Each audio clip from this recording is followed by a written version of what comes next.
विधानसभा प्रचार सभेत महायुतीचे नेते देवेंद्र फडणवीसांनी शेतकऱ्यांना कर्जमाफीचं आश्वासन मूर्तिजापूर येथील जाहीर सभेत दिलं होतं। महायुतीला बहुमत मिळाल्यानंतर शेतकऱ्यांचा सातबारा कोरा केला जाईल, त्याचप्रमाणे सोयाबीनला 6,000 रुपये व कापसाला 10,000 रुपये देऊ असं घोषित केलं होतं।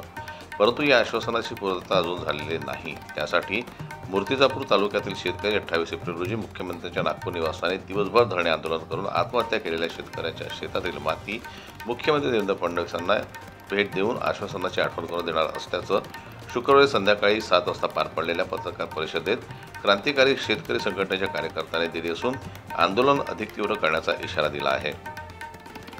त्यांनी आत्महत्या केली त्या शेतकऱ्यांच्या शेती शिवारातील माती हे आम्ही मुख्यमंत्री महोदय यांच्या रामगिरी बंगल्यावर नागपूर येथे त्यांना भेट देणार आहे। कर्जमाफीचं ज्यावेळेस आश्वासन दिलं होतं ते पूर्ण झाल्यामुळे त्यांना आम्ही हे आश्वासन पूर्ण करण्याची आठवण हे करण्यासाठी देत आहे। आणि रामगिरी येथे जाऊन जवळपास आमचे 100-150 शेतकरी तिथे समाविष्ट होते। दिवसभर आम्ही तिथं धरणे आंदोलन माती दिल्यानंतर यासाठी आम्हाला नागपूर पोलीस, अकोला पोलीस, मुंबई पोलिसांतर्फे दडपण चालू आहे किंवा आंदोलन करू नका, फोन येतात पोलीस स्टेशनला, पण आम्ही आंदोलनावर सर्वजण ठाम आहोत। शेतकऱ्यांना होणाऱ्या आर्थिक संकटाचा विचार करून मागील महिन्यात मूर्तिजापूर तालुक्यात 4 तरुण शेतकऱ्यांनी बँकेचं कर्ज भरू शकलं नसल्यामुळे आपली जीवनयात्रा संपवली।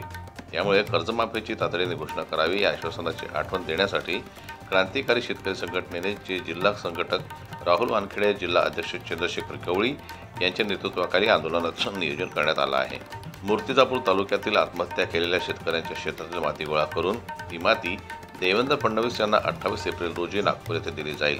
यावेळी असंख्य शेतकऱ्यांच्या उपस्थितीत त्यांच्या घरासमोर दिवसभर आंदोलन करण्यात येईल असं निवेदन 8 एप्रिल रोजी शेतकरी क्रांतिकारी संघटनेच्या नेतृत्वात शेतकऱ्यांनी जिल्हाधिकारी अजित कुंभार यांच्या मार्फत मुख्यमंत्री देवेंद्र फडणवीसांना पाठवण्यात आलं होतं। परंतु त्यावर काही कारवाई न झाल्यामुळे 28 एप्रिल रोजी सकाळी 9 वाजता कृषी उत्पन्न बाजार समिती मूर्तिजापूर येथून रवाना होऊन दुपारी 1 वाजता मुख्यमंत्र्यांच्या शासकीय निवासस्थान येथे देण्यात येणार असून तेथे दिवसभर धरणे दिले जाईल। या आंदोलनात जिल्हा संघटक राहुल वानखेडे, जिल्हा अध्यक्ष चंद्रशेखर गवळी, जिल्हा उपाध्यक्ष सय्यद रियाज, निलेश गुल्लाने, तालुका अध्यक्ष शुभम जवंजाळ, संतोष रुद्रकार, अरविंद ताडे, रमेश चिंचे, रामदास भगत, श्रीकुमार खोत यांच्यासह शेकडो शेतकरी नागपूरकडे रवाना होणार असल्याची माहिती राहुल वानखेडे यांनी पत्रपरिषदेत दिली। संजय उमक, जनमत लाईव्ह न्यूज, अकोला।